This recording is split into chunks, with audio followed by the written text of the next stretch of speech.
Hii ni Baraka1 TV moja kwa moja kutoka DRC na mimi ni Rajabu Akili Kabonga. Ili kuanza kupata habari zetu za moto kila siku, tafadhali like pia subscribe Baraka1 TV. Tuko pia Facebook pamoja na TikTok. Like na follow page zetu na hivyo utakuwa kwanza kupata habari zetu za moto kila wakati. Kwanza ni muhtasari wenyewe wa habari za moto.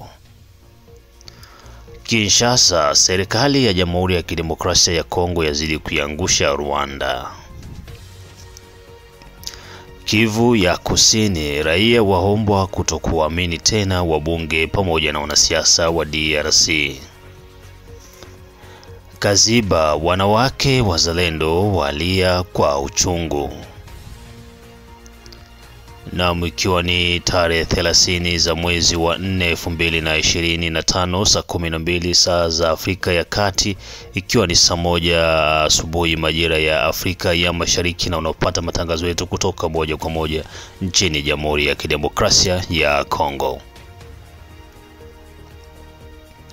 Kumbuka tu kwamba operesheni Saidia Mzalendo bado iko inaendelea, na kama hujaungana na operesheni hiyo, tafadhali tumia namba hapo kwa screen yako ili uweze kuwasiliana na Baraka1 TV, na pia tembelea Baraka1 TV channel 2 ili uzidi kupata matukio mbalimbali yanayozidi kuendelea nchini Jamhuri ya Kidemokrasia ya Kongo. Na moja kwa moja tuanze na taarifa hizi kutoka ndani ya jiji kuu la Kinshasa.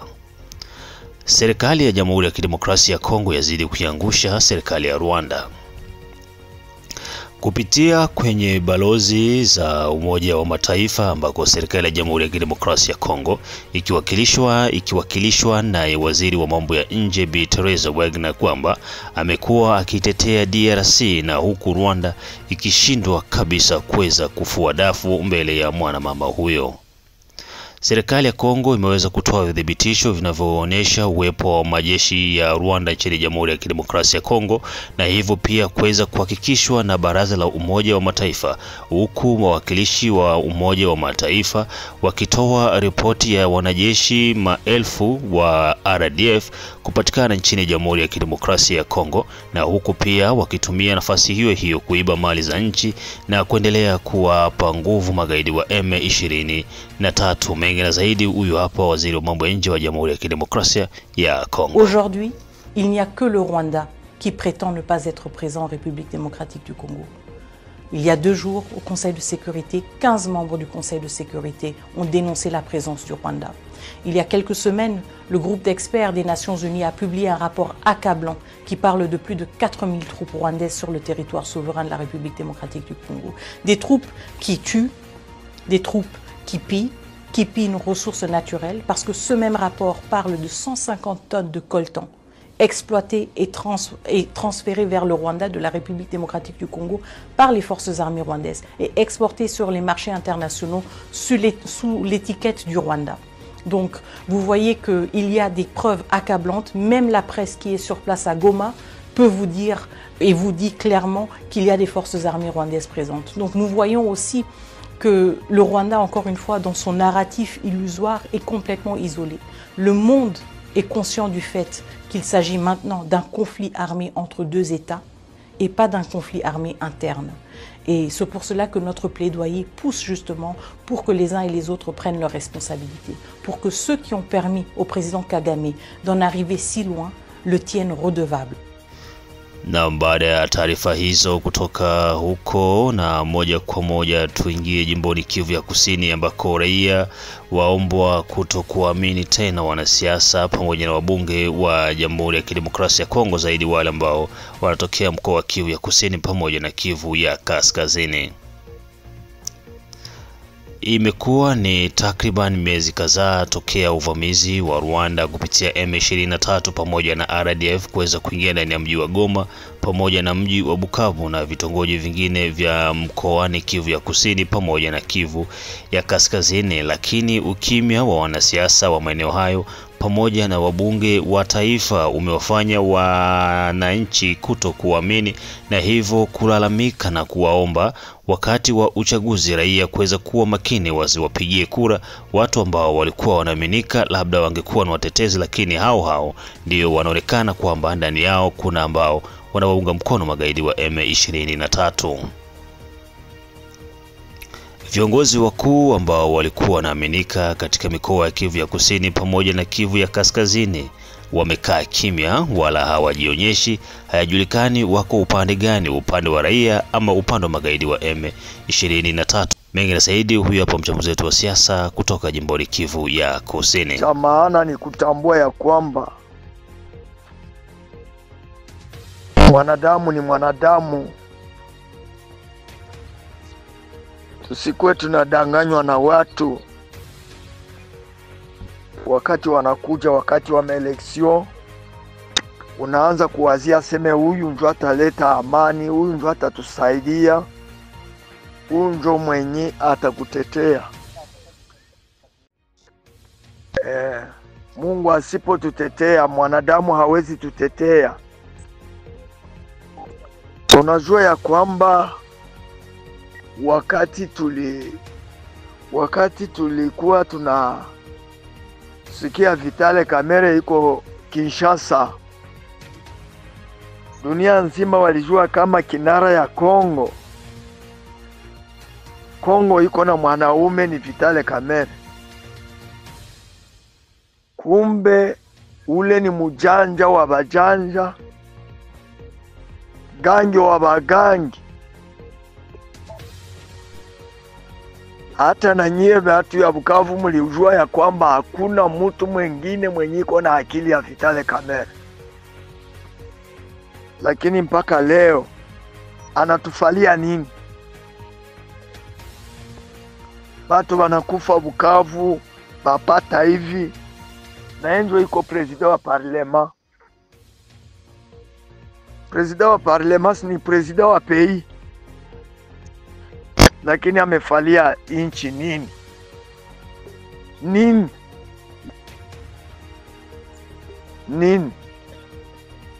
Aba Dr. Mukwege banafalia Bukavu nini? Bale Bahati Lukwebo banafalia Bukavu nini? Benewiru. Lakini habafalie inchi kitu. Sawa na wakati ya maeleksio Benewiru. Bali kweli ntacho na ntacho bakola. Kinta ushuhuda waduire. Habane chiguma ntacho baduire bakola. Kiro murakala kirabo la ntacho bamalire ntacho. Guverinoma ya Kinshasa mugashonda musire ntacho bamalire. Bo bantu babi bali baruguza.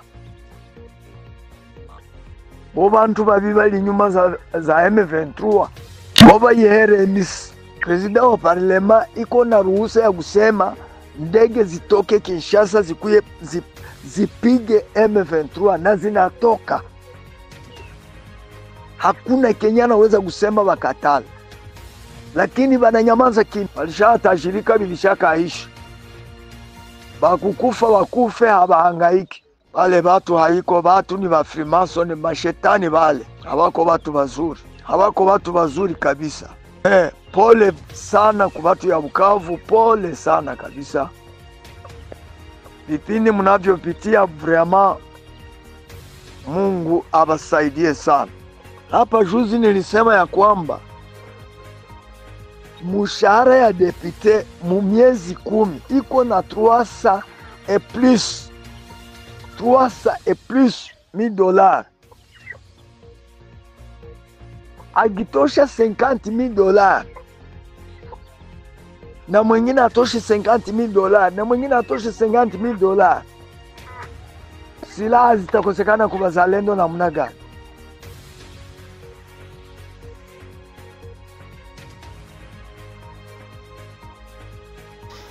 Na mnaendelea kupata matangazo yetu kutoka nchini Jamhuri ya Kidemokrasia ya Kongo, saa 12 saa za Afrika ya Kati, saa 1 majira ya Afrika ya Mashariki. Mzee wa kimono kutoka Colorado, Ejide Kizenga Tembele, Shaban Seleman the only one king, kuendelea kuwa pamoja na Baraka One TV Kizabe Ayeba.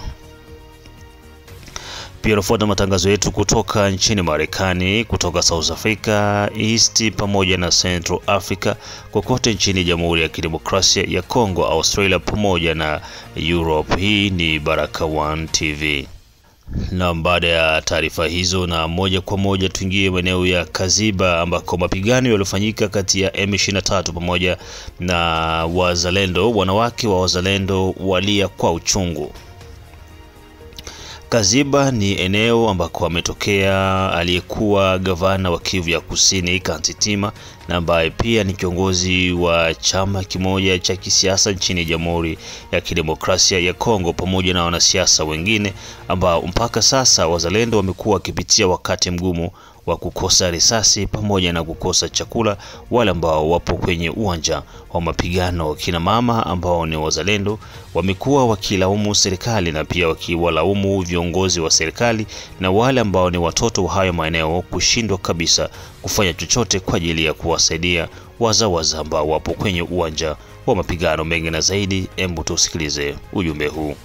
Lakini kama guvernema ya kwetu itakuwa iliuzisha nchi, ni zamani iliuzishiwaka. Zamani kama tunaweza pata namba za wale wakubwa tunge nao kweli, tuwaambie ukweli ya nchi zingine sisi zinaishi. Kama vile Kantintima, kweli mzalendo mwenye kunapigania kwabo vile Kaziba aanze kosa sukari ya kuweka kwenye uji, sukari. Manake Kongo inakuwa nchi maskini. Kongo inakuwa nchi maskini ya kusema eti mzalendo aende pigana kuvita hakukula tangu asubuhi, saa 6 hajakula usiku, anapigana na njaa. Kisha Kantintima eti mimi ni tajiri, mzalendo akusaidia nendaka nasaidia wakati hakuna vita. Basi kwa watu biko na raha njoo alikuwa nasaidia, anashindwa kusaidia watu biko wapigania kwao. Haina shida, lakini watengea kwao na bandugu yao njoo batauao. Binauma, binalilisha. Binalilisha. Ule Vital Kamerhe, siku moja dunia iko. Judgment ya Mungu itafikaka siku moja. Kule kwa bongweshe wenyewe biko wanasaidia kule, sio wazalendo. Baanze kosa uji, sukari. Kisha msaada tu pesa kunenda na honga bambaraga banamuki, kuiba tu pesa na honga banamuki. Yaani binauma. Ule Bulambo Kilosho, nini iko nafanya? Yaani hapo ni kazi yao tu kuiba, kukula, vya dunia batavifikisha mwisho. Yaani wakunipa namba za wale babwana. Tubambigi si nchi zingine nani serikali inahudumiaka population. Watu kama wazalendo wako watu wa kukosa chakula. Nchi zingine wa serikali nani watu ya vile ndio watu wa kusaidiwa. Lakini hapo biko banaiba, banenda biko afanya pesa nini? Batabibeba wapi? Bia dunia batabibeba wapi? Kuacha batawacha. Binauma. Yaani pole bandugu zangu, pole, binauma.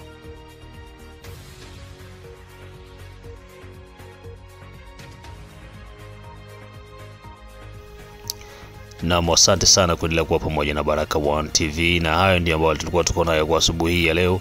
Mengine tukutanane majira ya saa 6, saa 9 pamoja na saa 12.